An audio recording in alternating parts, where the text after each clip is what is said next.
Good morning, friends. Today we want to start with the next point in the blood.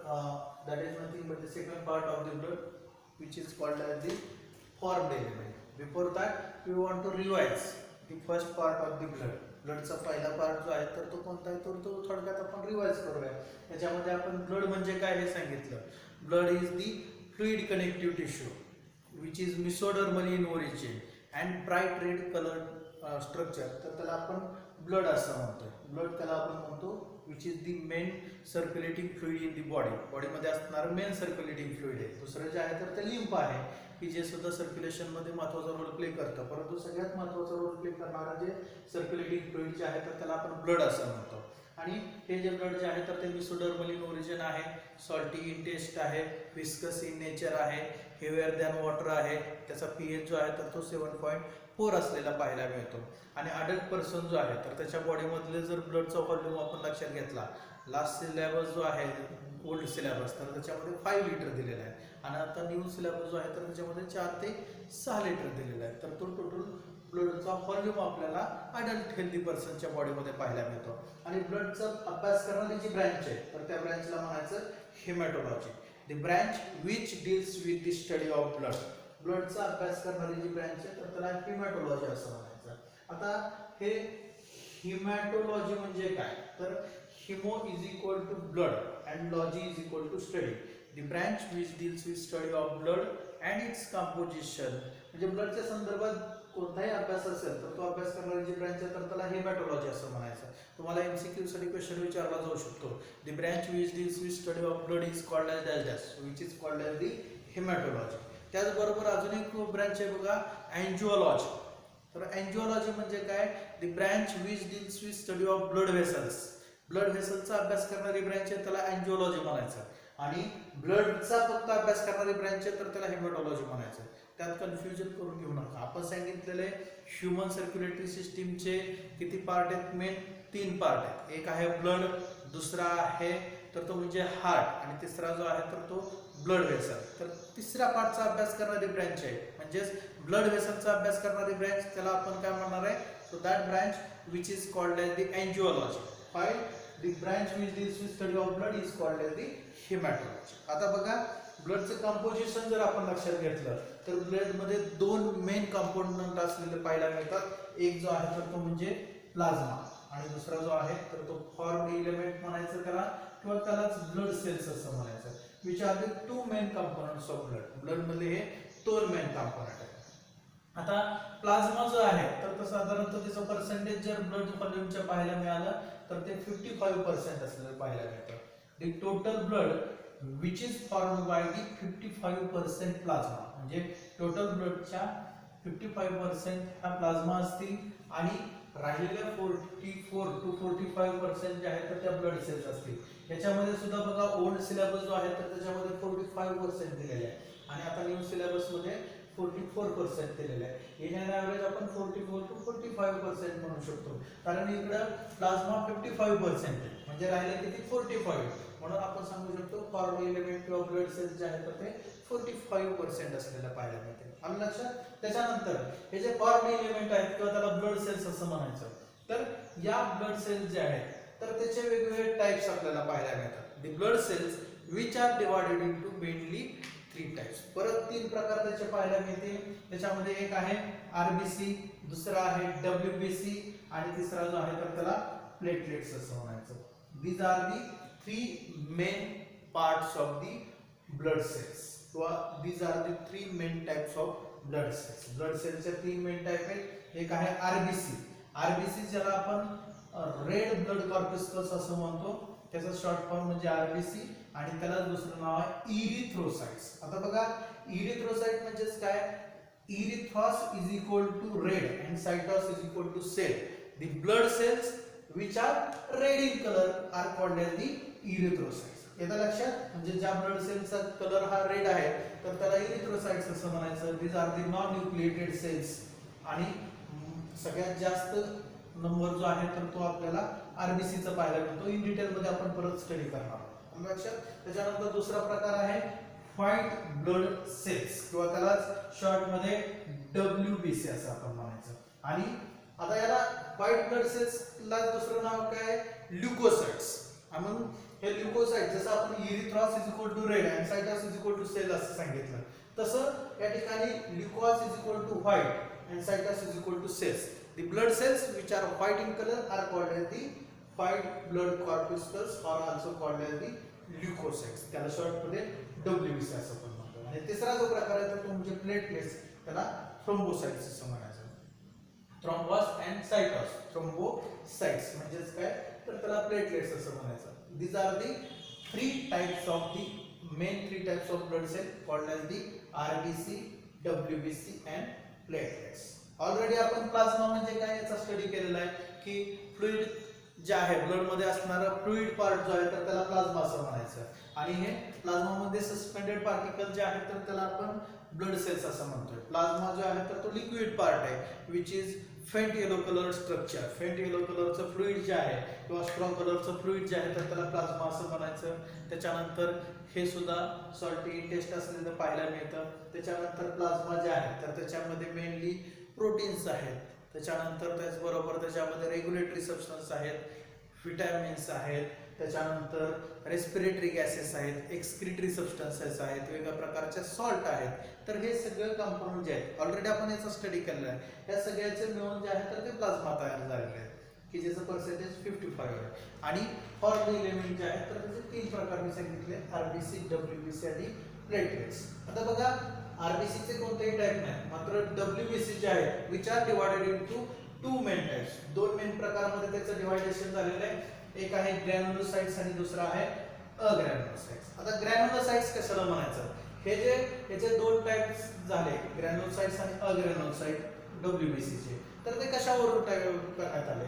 तर WBC जे आहे तर त्या nucleated cells आहेत आणि त्याचबरोबर त्याच्या काही ज्या WBC जे आहेत तर त्याच्यामध्ये ग्रॅन्युल्स प्रेझेंट असतात आणि काही मध्ये ऍब्सेंट असतात. If granules are present in the cytoplasm of WBC, याच्या WBC जे आहे तर त्याच्या सायटोप्लाझम मध्ये हे ग्रॅन्युल्स किंवा ज्याला स्फटिक असं आपण म्हणतो तर ते जर प्रेझेंट असले तर त्याला आपण ग्रॅन्युलोसाइट्स असं म्हणतो. इथे लक्षात, the type of WBC in which cytoplasm contains granules, then such a type of WBC are called as the granulocytes, while the type of WBC which are without granule, ज्या WBC मध्ये आपल्याला ग्रॅन्युल्स पाहायला मिळत नाही तर त्याला आपण अग्रॅन्युलोसाइट्स असं म्हणणार.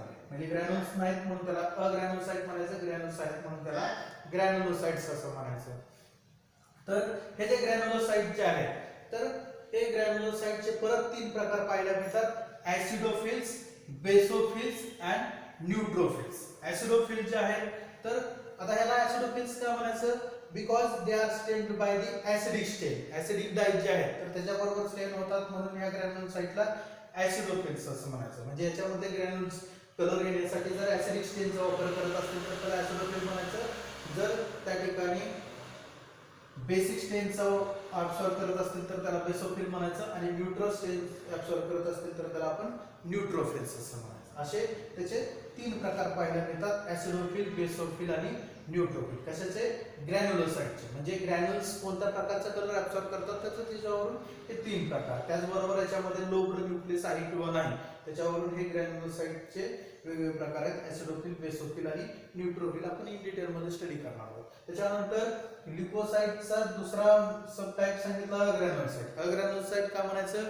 तर त्या सायटोप्लाझम मध्ये ग्रॅन्युल्स ऍब्सेंट आहेत म्हणून त्याला अग्रॅन्युलोसाइट म्हणायचं. आणि हे अग्रॅन्युलोसाइट जे आहे तर त्याचे 2 प्रकार आहेत, त्याच्यामध्ये मोनोसाइट्स आणि लिम्फोसाइट. तर ते जे आहेत तर ते आपण इन डिटेल मध्ये त्या ठिकाणी स्टडी करणार आहे. आता आपल्याला त्याच्यामधला फॉर्म्ड एलिमेंट मधला पहिला प्रकार जो आहे तर तो म्हणजे RBC किंवा ज्याला आपण रेड ब्लड सेल्स असं म्हणतो तर त्याचा इन डिटेल मध्ये स्टडी करायचा. ठीक आहे.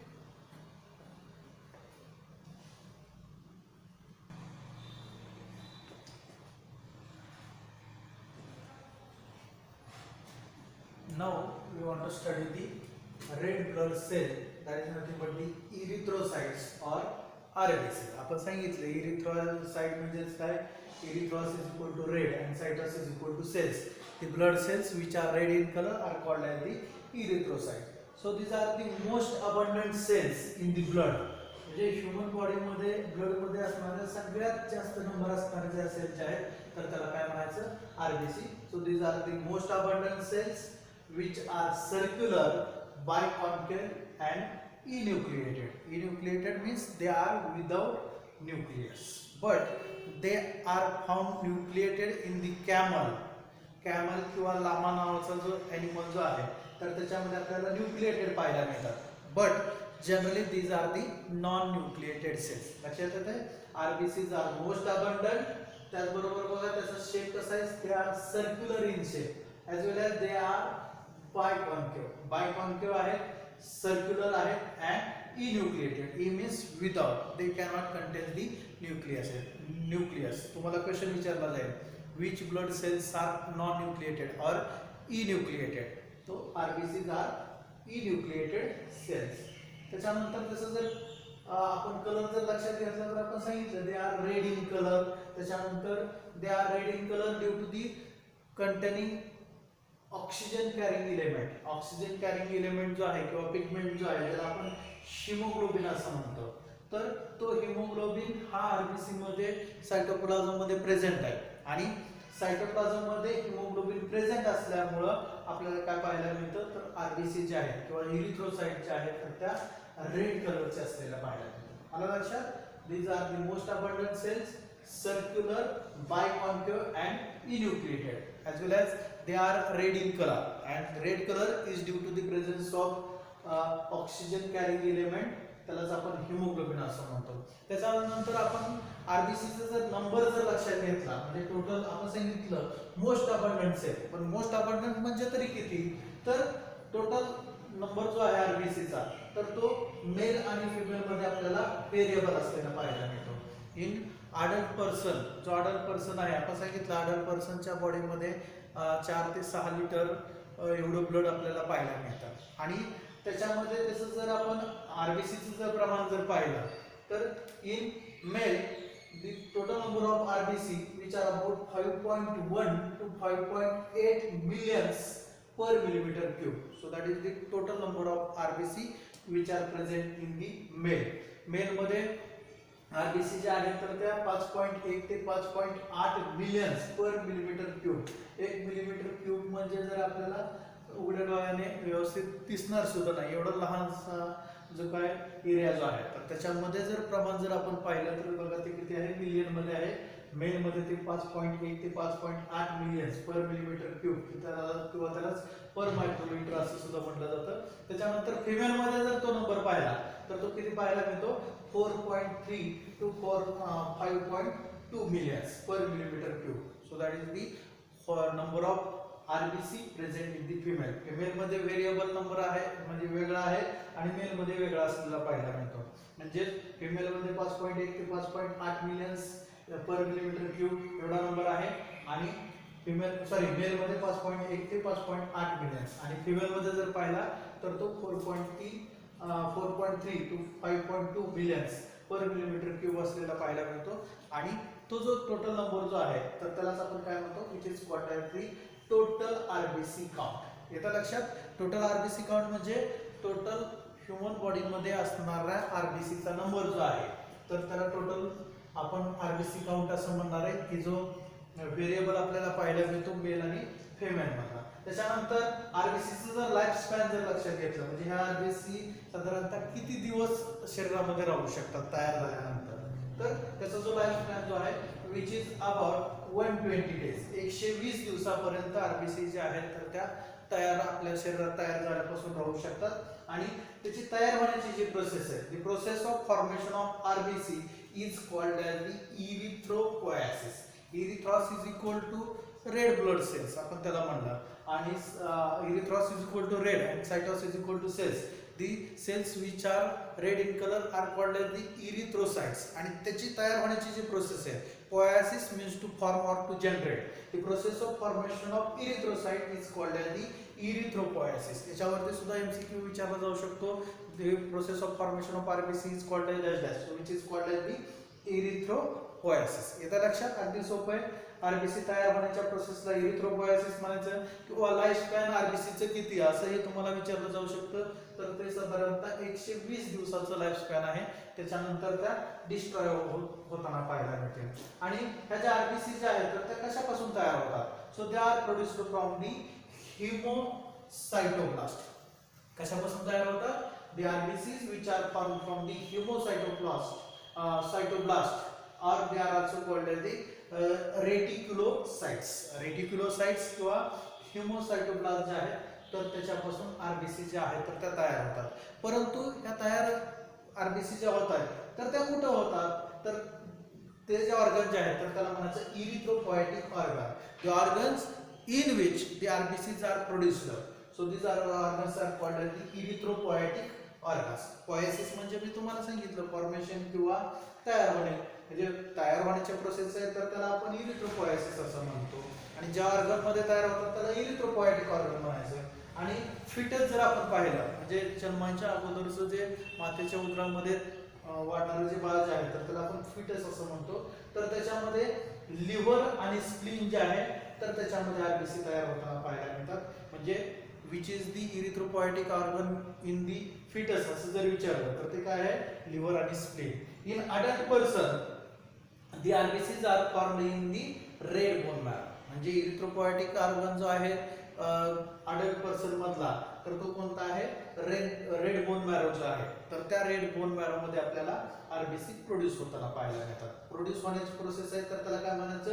Erythropoiesis.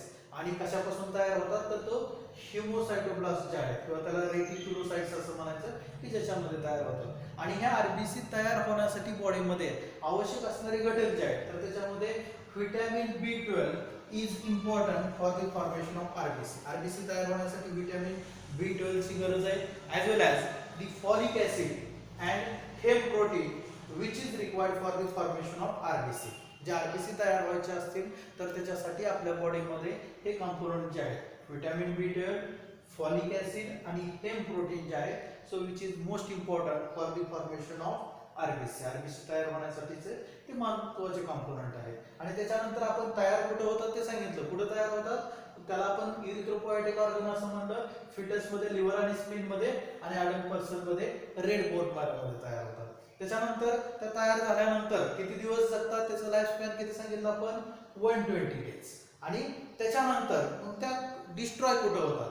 So they are destroyed in the liver and spleen. म्हणजे अडल्ट असेल किंवा फिटस असेल तर त्या दोन्हीही कंडिशनला ह्या कुठे डिस्ट्रॉय होतात? They are destroyed in the liver and spleen. So these organs are called as the graveyard of RBC. तुम्हाला जर विचारलं which is the graveyard of RBC in human being तर ते आहे लिव्हर आणि स्प्लीन. म्हणजे त्या ठिकाणी त्यांचं थोडक्यात त्या डिस्ट्रॉय होताना आपल्याला पाहायला मिळतील. कधी डिस्ट्रॉय होतील?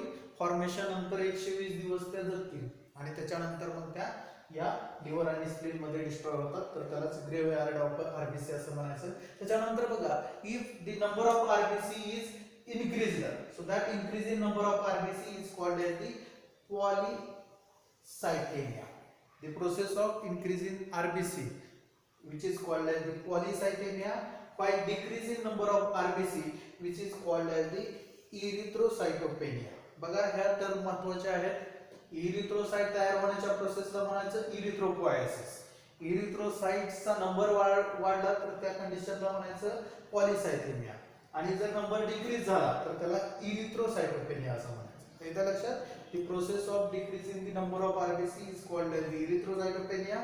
increase in number of RBC is called as the polycythemia, while the process of formation of RBC which is called as the erythropoiesis. आणि ज्या ठिकाणी त्या तयार होतात तर त्याला म्हणायचं इरिथ्रोपोएटिक ऑर्गन्स. त्याच्यानंतर आरबीसी जे आहेत तर त्या आरबीसी मध्ये आपल्याला हार्मोन प्रेझेंट असलेला पाहायला मिळतो की जो हार्मोन आरबीसी तयार करण्याची प्रोसेस जी आहे तर त्याला स्टिम्युलेट करतो. तर तो जो हार्मोन जो आहे तर त्याला म्हणायचं erythropoietin. Erythropoietin is the hormone which is secreted by kidney. किडनीने तो सिक्रेट केलेला पाहायला मिळतो आणि तो काय करतो तर बोन मॅरो सेल जे आहेत तर त्या बोन मॅरो सेलला स्टिम्युलेट करतो. कशासाठी स्टिम्युलेट करतो? For the production of RBC. So this hormone is the important. Which hormone is the important for the formation of RBC? Erythropoietin की जो कुठं सिक्रेट झालेला आहे किडनीमध्ये आणि त्याचा रोल काय आहे तर to stimulate the bone marrow cell जे आहेत तर त्याला स्टिम्युलेट करायचं आणि त्याच्याद्वारे काय घडून आणायचं प्रोडक्शन ऑफ आरबीसी प्रोडक्शन मध्ये बोन मॅरो सेलला स्टिम्युलेट करणारा हार्मोन कोणता विचारलं तर तो कोणता आहे इरिथ्रोपोएटिन. आलं लक्षात. त्याच्यानंतर आरबीसी मध्ये आपण जर वेगवेगळे कंटेंट जर पाहिले तर आरबीसी मध्ये आपल्याला आपण सांगितलं की याच्यामध्ये कार्बोनिक अनहायड्रेज नावाचा एन्झाइम जे आहे आपण ज्यावेळेस रेस्पिरेशन प्रोसेस पाहत होतो तर त्यावेळेस ट्रान्सपोर्ट ऑफ ऑक्सिजन साठी या ठिकाणी कार्बोनिक अनहायड्रेज नावाचं एन्झाइम जे आहे तर ते महत्त्वाचा रोल प्ले करतं की जे आपल्याला आरबीसी मध्ये प्रेझेंट असलेलं पाहायला मिळतं. त्याच्यानंतर त्याच्यामध्ये ऑक्सिजन कंबाईन होतं त्याच्यामुळं ऑक्सिजन ही प्रेझेंट असलेला पाहायला मिळेल आणि याचं जर आरबीसीचं जर आपण फंक्शन जर पाहिलं इरिथ्रोसाइटचं which play important role in the transport of respiratory gases कोणकोणते तर ऑक्सिजन आणि कार्बन डायऑक्साईड हे जे रेस्पिरेटरी गॅसेस जे आहेत तर ते ट्रान्सपोर्ट करण्यामध्ये आरबीसी जे आहेत तर त्या महत्त्वाचा रोल प्ले करतात. So that is the one of the function of RBC that is nothing but the transport of oxygen and carbon dioxide. त्याचबरोबर अजून काय फंक्शन आहे आरबीसीचं which play important role in the maintenance of pH of blood. PH जो आहे ब्लडचा तर तो maintain करण्याचं काम या ठिकाणी आरबीसी द्वारे केलं जातं. त्याच्यानंतर अजून एक काम केलं जातं ते म्हणजे मेंटेनन्स ऑफ विस्कोसिटी. ब्लडची जी विस्कोसिटी आपण सांगितलं blood is viscous in nature heavier than water तर ती जी विस्कोसिटी जी आहे चिकटपणा जो आहे ब्लडचा तर तो मेंटेन करण्याचं काम सुद्धा आरबीसी द्वारे केलं जातं. आणि त्याच्यानंतर अजून काय सांगतो आपण it contribute in the blood clotting process जे आहे क्लॉटिंग म्हणजे आपण तुम्हाला सांगितलं होतं the conversion of liquid blood into the semi solid jelly like substance तर त्याला ब्लड क्लॉटिंग किंवा कोॲग्युलेशन म्हणायचं तर त्याच्यामध्ये सुद्धा आरबीसी जे आहे तर त्या भाग घेताना आपल्याला पाहायला मिळतं. आलं लक्षात. म्हणजे हे त्याचे फंक्शन झाले आणि त्याच्यानंतर हे जे आरबीसी जे आहेत मी तुम्हाला सांगितलं की आरबीसीच्या सायटोप्लाझम मध्ये आपल्याला काय पाहायला मिळतं it contains the respiratory pigment that respiratory pigment is called as the haemoglobin. साधारणतः शेप आपण सर्क्युलर किंवा बायकॉन्केव्ह म्हणजे असा साधारणतः या पद्धतीचा शेप आपल्याला आरबीसीचा पाहायला मिळतो आणि त्याच्या सायटोप्लाझम मध्ये हे सायटोप्लाझम जे आहे तर ते प्रेझेंट होतं. ठीक आहे. बायकॉन्केव्ह शेप आहे. नॉन न्यूक्लिएटेड आपण सांगितलं न्यूक्लिएटेड फक्त कॅमल मध्ये असते. आणि मग त्या आरबीसी जो आहे तर त्या आरबीसी मध्ये आपल्याला जो काय आरबीसी मध्ये असणारा total number of blood volume जो आहे the volume of RBCs to the total blood volume so that difference is called as the haemoglobin. म्हणजे रेशिओ जो आहे हे रेशिओ कशाचा volume of RBC to the total blood volume so which is called as the haemoglobin. येतं लक्षात haemoglobin. आणि मग तो वेगवेगळा असलेला पाहायला मिळेल which is different in male and female. Male आणि फिमेल मधला हिमोग्लोबिन जो आहे तो डिफरंट आहे. म्हणजे तिथं लक्षात येतं आपण इथं नंबर सांगितलेला आहे की मेल मध्ये 5.1 to 5.8 millions per millimetre cube एवढा आरबीसी आहे तर त्याच फिमेल मध्ये 4.3 टू 5.2 मिलियन्स एवढा असलेला पाहायला मिळतात. आणि तो जो नंबर जो आहे तर तो टोटल ब्लड व्हॉल्यूम मध्ये व्हेरिएबल असलेला पाहायला मिळतो. The ratio of volume of RBCs to the total blood volume which is called as the haemoglobin and which is different in male and female. त्याच्यानंतर मी तुम्हाला सांगितलं की आरबीसीच्या सायटोप्लाझम मध्ये आपल्याला काय पाहायला मिळतं तर आयर्न कंटेनिंग प्रोटीन पाहायला मिळतं हेम प्रोटीन आणि त्यालाच आपण हिमोग्लोबिन असं म्हणतो की जे रेस्पिरेटरी गॅस कंडक्ट करण्यामध्ये महत्त्वाचा रोल त्याच्यामध्ये पाहायला मिळतो. जर एचबी कमी असेल तर आपल्याला ऑक्सिजन कमी पडतो किंवा कार्बन डायऑक्साईड आपल्या शरीरामधून बाहेर टाकण्यास अडचण निर्माण होते तर त्याच्यामध्ये हिमोग्लोबिनचा महत्त्वाचा रोल आहे. आणि मग आपण हिमोग्लोबिन जे आहे तर साधारणतः ब्लड मध्ये आपल्याला 270 मिलियन्स एचबी मॉलिक्यूल जे आहेत एक आरबीसी मध्ये पाहायला मिळतात. आरबीसी जे आहे the RBC contains near about approximately 270 millions Hb molecules. आलं लक्षात. म्हणजे हिमोग्लोबिनचे मॉलिक्यूल जे तर त्या आरबीसी मध्ये साधारणतः 270 मिलियन्स एवढे असलेले पाहायला मिळतात. आणि हिमोग्लोबिन जे आहे आरबीसीच्या सायटोप्लाझम मधलं तर ते आपल्याला म्हणजे हिमोग्लोबिनचं जर कंटेंट आपण लक्षात घेतलं तर ते सुद्धा मेल आणि फिमेल मध्ये व्हेरिएबल असलेलं पाहायला मिळतं. In the cytoplasm of RBC HB is content आणि त्याचं जर व्हॉल्यूम आपण लक्षात घेतला तर हिमोग्लोबिन कंटेंट जे आहे तर ते साधारणतः मेलमध्ये 14 ते 17 ग्रॅम पर 100 ml एवढं असलेलं पाहायला मिळेल आणि ते जर फिमेलमध्ये पाहिलं तर ते 13 ते 15 ग्रॅम पर 100 ml हा टोटल एचबी कंटेंट आपल्याला पाहायला मिळतो. बघा बरं प्रत्येकाचा एचबी चेक केला जातो तर चांगला एचबी कधी असू शकतो ज्यावेळेस ती रेंज असेल म्हणजे ज्याच्या बॉडीमध्ये मेलमध्ये साधारणतः एचबी किती असणं गरजेचं आहे 14 ते 17 ग्रॅम पर 100 ml आणि फिमेलमध्ये जर एचबीचा विचार केला तर तो साधारणतः 13 ते 15 ग्रॅम पर 100 ml एवढा एचबी असणं हे गरजेचं आहे. आणि त्या हिमोग्लोबिन मध्ये आपल्याला वेगवेगळ्या प्रकारचे कंपोनेंट प्रेझेंट असलेले पाहायला मिळतात. एचबी मॉलिक्यूल और haemoglobin molecule which contains the protein and iron containing protein आपण त्याला म्हणतो. It is the complex of protein and iron आणि प्रोटीनचं कॉम्प्लेक्स असलेलं पाहायला मिळतं विच कंटेन 4 पॉलीपेप्टाइड चेन्स.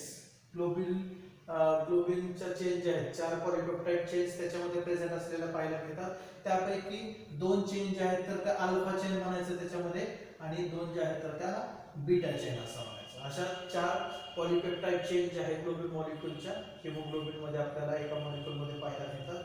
आणि मग त्याच्यामध्ये आयर्न जे आहे तर ते आयर्न आपल्याला प्रोपायरिन पाहायला मिळतं की जे हे आहे की म्हणजे एचबी मध्ये असणारा आयर्न आहे की जो which is the group can carry the 1 O2 molecules. म्हणजे ह्या प्रोपायलिन जे आहे की जे आयर्न आहे की जे ग्रुप ऑफ मॉलिक्युल असलेलं 1 ग्रुप ऑफ मॉलिक्युल आहे की ज्याच्याद्वारे ऑक्सिजन मॉलिक्युल जो आहे तर तो त्या ठिकाणी कंडक्ट केला जातो आणि त्याच्यापासून काय तयार केला जातो ऑक्सी हिमोग्लोबिन. आपण ज्यावेळेस रेस्पिरेशन स्टडी करत होतो तर त्यावेळेस बघा आपण सांगितलेलं आहे oxygen combines with the haemoglobin to form the oxy haemoglobin while carbon dioxide combines to hemoglobin to form the carbamino haemoglobin. याच्यामध्ये बघा म्हणजे कार्बो अमिनो हिमोग्लोबिन जे आहे तर ते तयार होईल. So CO2 interact with the amino acids. Carbon dioxide जो आहे तर तो अमिनो ऍसिडशी इंटरॅक्ट होतो. अमिनो ऍसिडचे रेसिड्यू जे आहे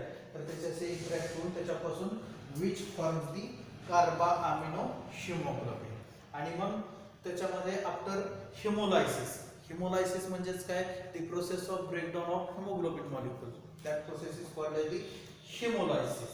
आणि त्याचं ब्रेकडाऊन होतं आणि त्याच्यापासून मग जे अनवॉन्टेड वेस्ट प्रोडक्ट जे आहेत बिलिरुबिन आणि बिलिहायड्रेटिन तर ते अनवॉन्टेड वेस्ट प्रोडक्ट जे आहेत तर ते त्या ठिकाणी फॉर्म होतात की जे लिव्हरमध्ये जातात आणि त्याच्यानंतर त्या ठिकाणी ते डिस्ट्रॉय होताना पाहायला मिळतं. तर ही जी प्रोसेस आहे तर त्याच्यामध्ये एचबीचा महत्त्वाचा रोल आहे. म्हणजे हिमोग्लोबिन म्हणजे ज्याला आपण एचबी असं शॉर्टमध्ये म्हणतो की ज्याचा उपयोग हा ऑक्सिजन कॅरिंग पिगमेंट म्हणून केला जातो की जो आरबीसी मध्ये प्रेझेंट आहे. ठीक आहे. So that's all about the first component in the blood मध्ये असणारा. त्याच्यामध्ये आपण सांगितलं की ब्लड मेनली 2 पार्ट मध्ये आहे. एक प्लाझ्मा आणि दुसरं ब्लड सेल्स किंवा त्याला फॉर्म्ड एलिमेंट म्हणायचं. आणि त्या फॉर्म्ड एलिमेंट मधला पहिल्या ज्या ब्लड सेल्स आहेत तर त्याला आरबीसी असं म्हणायचं. त्याचा आपण स्टडी केला. नेक्स्ट लेक्चर जे आहे तर त्या लेक्चरमध्ये आपण दुसरा कंपोनंट जे आहे तर तो म्हणजे WBC ज्याला आपण व्हाईट ब्लड सेल्स किंवा त्यालाच आपण ल्युकोसाइट असं म्हणतो तर त्याचा स्टडी करणार. ठीक आहे. थँक्यू.